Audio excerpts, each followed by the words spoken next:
this is an iHeart podcast. Guaranteed human. The springtime thaw is finally here. Flowers are blooming, days are longer. We're saying yes to more plans and finally getting outside, running, walking, just moving again. It's the perfect time to upgrade your everyday go-tos with Bombas. Take Bombas sport socks. They're super comfortable and designed with sport-specific tech for running, cycling, yoga, hiking, you name it. I use them to run in, and I can tell you they work beautifully. So head over to bombas.com and use code SYSK for 20% off your first purchase. That's BOMBAS.com, code SYSK at checkout. Hey there, and welcome to the Short Stuff. I'm Josh, there's Chuck, there's bloody old Jerry.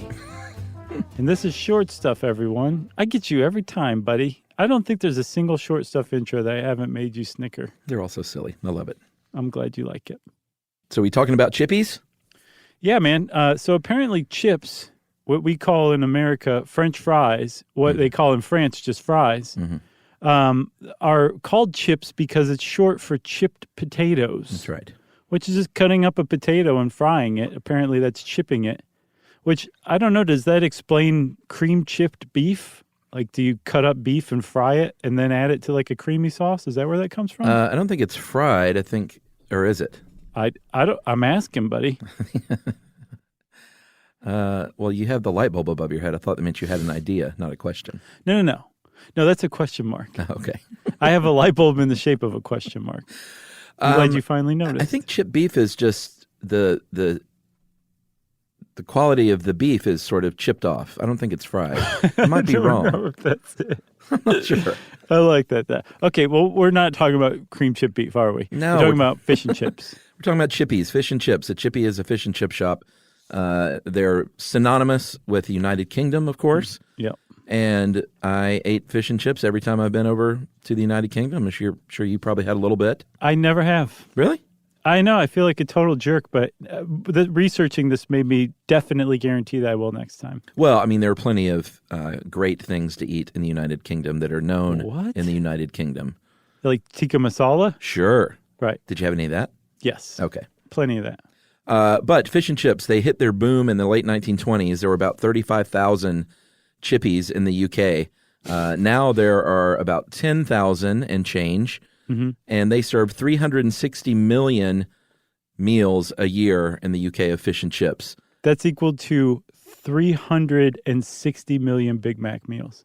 That's right. And you might be thinking to yourself, this has probably been going on since the dawn of time over there. Mm-hmm. They've been frying up fish. But no. It was only a couple of hundred years ago you would have to go back and ask for fish and chips where they would just look at you cross-eyed, say, sorry, right. Right. And kick you out of their shop. Yeah, because it was a tannery. It was a tannery, but it all goes back very interestingly to Sephardic Jews. Mm-hmm. All the way back apparently to at least the 8th century in Spain, where Sephardic Jews lived and thrived and worked and played and observed the Sabbath, or Shabbat, or Sabbath. It's in there. Which meant that they were not allowed to cook from sundown Friday to sundown Saturday. They were allowed to eat, they just weren't allowed to cook. And I believe that's still the case. So the Sephardic Jews of Spain said, you know what? I'll bet if we took some fresh fish and we battered it lightly and then fried it, it would taste really good still, by Saturday afternoon. They were right. They were right. And so frying fish took off, and it became basically synonymous with Sephardic Jews, and they started to travel far and wide. They were pushed out of Spain and then later Portugal once Spain and Portugal got married. And so they started to travel the world, and wherever they went with them, they took this fried fish recipe with them everywhere. That's right. And they would sell it on the streets in England with little, sort of like the cigarette lady would come around back in the day. Cigarettes. Exactly. Cigars. Selling it on like a tray with a strap around their neck, which, by the way, Portland, Maine, on the sidewalk, you can get oyster shucked from a cart. I did not see that. Like, just walk up and say, just give me a couple of oysters. It's like shuck-a-buck type of thing. Do it right now. Oh, here's some money. I would just follow that guy around. I can say I had the best saltwater taffy I've ever had in my life that I purchased on the coast of Maine. Oh, really? Oh, just not even close. And I had 8 lobster rolls between Boston and Portland, Maine over 4 days. That's nice, man. And because I wanted to kind of find my favorite, and I did. That's good. Where was it? It was at the Sea Salt Gourmet Shop in Cape Elizabeth. Okay. It was delicious. Did you get a T-shirt? And the worst one I had was in the airport. Oh, I can bet. That's like playing slots in the Vegas airport. It's just not the same. You know? I was flying out, and I was like, one more. Yep. So- That's just like slots in the Vegas airport. So Jewish immigrants are selling these in England. Even Thomas Jefferson visited England and wrote about fried fish in the Jewish fashion. Mm-hmm. And it took trains and railroads to really spread it out of London and far and wide throughout the UK, because all of a sudden you could get fresh fish to faraway places really fast. Mm-hmm. And it was a pretty big hit. It was a big hit. But again, now we're still just talking about fried fish. That's right. The chips haven't made an intro yet. So we're going to leave you hanging for now, as it were, wondering, will the chips ever come? We'll find out right after this message break.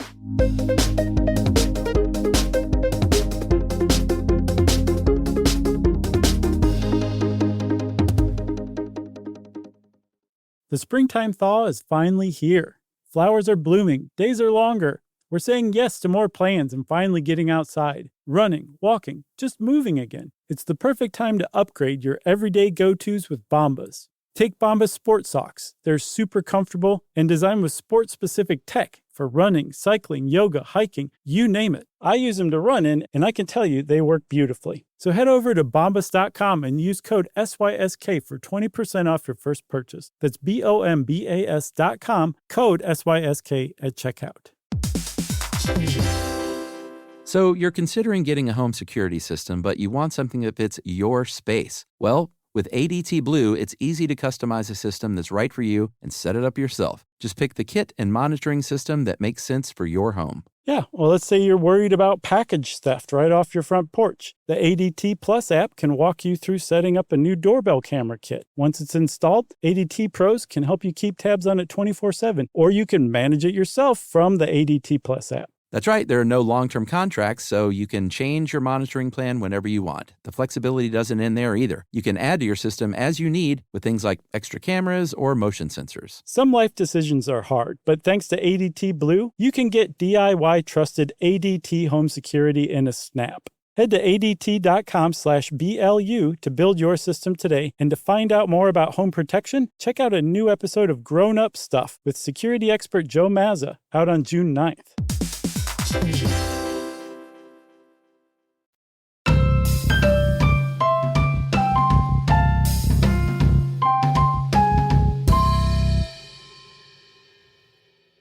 So I'm dying to know, have the chips come? The chips are coming finally. Okay, good. So it's funny to think of, because you think of potatoes as like super Irish. Sure. You think of chips as super English, but they're actually South American. I mean, like the potatoes that we know and love today weren't really brought to Europe until maybe the end of the 15th century from the earliest explorers of South America.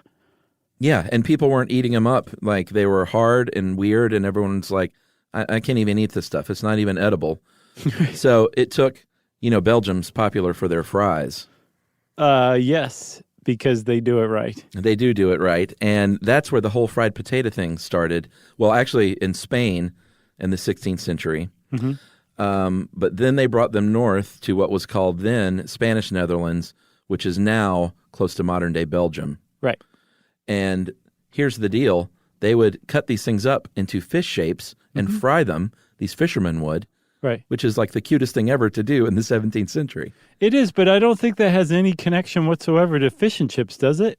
I don't think so. I mean, I think this historian said basically they eventually got to Great Britain in the 1860s, and it just kind of coincided with the Sephardic Jews selling these fried fish meals. Right. And it all just sort of went hand in hand. Right. So, again, they think that Sephardic Jewish fried fish peddlers said, hey, man, I really like this idea of frying potatoes, too. I'll bet this would go really well with my fried fish. And there's a couple of claims of the first fish and chip shop, or chippies, one in London and one outside of Manchester in Mosville. And where? Mosville, How's that spelled? Mozville, Okay. after Morrissey. Yeah, I love it. But I think it's actually called Mosley. Mosley? Yeah, Yeah. but Mosville is what I call Mosley now. I got you. Okay. So the one near Manchester was definitely like kicking butt by 1863. Okay. The one in Lunderhood? Mosville and Lunderhood, Wow. the new names. I love that. In a neighborhood in London, B-O-W, I don't know if it's Bow or Bow, but this was in 1860, and they claimed to be the very first one to sell that combo. Mm-hmm. And good old Lunderville. Yep, Lunderville and Mosville. So, no, Lunderhood. Lunderhood. It already evolved again. So this is the 1860s when definitely the latest that the first chippies were established, and by the fin de siècle, which as far as I know applies only to the turn of the 20th century, right? I guess. Okay. By the turn of the 20th century, the beginning of the 20th century, they are just everywhere. Oh, yeah. I think you said 35,000 in its peak in the 1920s. Even by 1910, there was something like 25,000 of them in the UK. And just to keep morale going during World War I, Prime Minister at the time, David Lloyd George, ordered that fish and chips and everything associated with making fish and chips be kept off the ration list. Yeah, they wanted to keep people happy. Yeah, and I think it worked, and so much so that in World War II, Churchill did the same thing, right? That's right. He said, keep this fish and chip thing going because they are good companions. There's a little bit of Schwarzenegger in there. There was. So, in that war, at Normandy, on D-Day, apparently an identifier, a secret code for the Brits is they would yell out fish and they would wait for a coded response. And I love how this How Stuff Works article says barely coded. Chips. Right. And because Germans would figure it out and say, chips and streusel.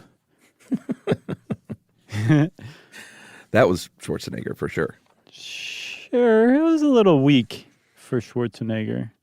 So Wasn't robust. here's the deal. I like mine with tartar sauce. I didn't see anything about tartar sauce in here. Oh, yeah. I think that may be, I don't know, I might be wrong, but that feels like even though it's a French thing in origin, an American bastardization. Mm-hmm. But that's just me guessing because nowhere in here did I see anyone in the UK eating tartar sauce. I might be wrong. I think it might have been in the image on this How Stuff Works article. Well, that means nothing. But there's also in the article, there's a blob of green, which is apparently what you will find it served with in the north peas. of England. Yep, mashed peas, which according to Dave Roos, who wrote this How Stuff Works article, are way better tasting than they look. Yeah, I had that in Dublin. I went to a chippy and got some peas. Also, obviously, malt vinegar on everything. Yeah, I've come to like that too. I remember growing up at Long John Silver's. Like my family actually lived at a Long John Silver's, and I was like, "This is gross. I What thought is the same this thing. stuff?" Yeah. And now I'm like, I have I guess a refined palate or something because I do shots of that stuff. Yeah, I didn't like it when I was younger either. Now I fully get it. You got to have your salt as well. Mm-hmm. And apparently in the UK, they love the curry sauce. Sure. And we'll even go with the ketchup every now and then. Yeah. And then what I always think of fish and chips being served in, because it's a street food, like through and through, even though there's chip shops, like it was originally from the streets. Right. You know what I'm saying? And it would be served, and I think even in the chip shops too, it would be served wrapped up in yesterday's newspaper, which originates in World War II, where paper was in short supply. So somebody figured out, well, we'll just use yesterday's newspapers to serve fish and chips in this kind of cone, wound up in a cone. Dump some chips. I almost said fries. I'm sorry, UK. Also, I'm sorry about Brexit. And then put some fried fish, usually fried battered cod on top, and there's your fish and chips. But apparently that went out in the Thatcher era. I'm sorry about Thatcher, too. Yeah, I wondered about people walking around dear old Lunderhood with like newspaper ink getting on their chip. I wonder if that happened. I don't know. I'll bet it did have to do with something with becoming a little more health conscious. Like this printer's ink soaking into the hot oil that we're ingesting is probably not good for us. Highly toxic. Sure. And all of the third arms that children were growing in the UK suddenly went away. That's right. You got anything else? No, I'm just going to shout out Gales. That was the first fish and chip place that I ever went in London back when I first went in the mid-'90s. And I am looking right now, as you can see, it is still open. You're nice. And that is in Notting Hill. And that was before the movie Notting Hill. So I was cool before country was cool. Right. We need to get you a Gales t-shirt. And what was the name of the lobster roll place? Sea Salt with Sea Salt. the letter C, Salt Gourmet Shop. Oh, that is cute. We need to get you those t-shirts, okay? Let's do it. Well, you can read a pretty interesting article by Dave Ruse on how stuff works about fish and chips. And that means, since I said that, short stuff is over. Stuff You Should Know is a production of iHeartRadio's How Stuff Works. For more podcasts from iHeartRadio, visit the iHeartRadio app, Apple Podcasts, or wherever you listen to your favorite shows.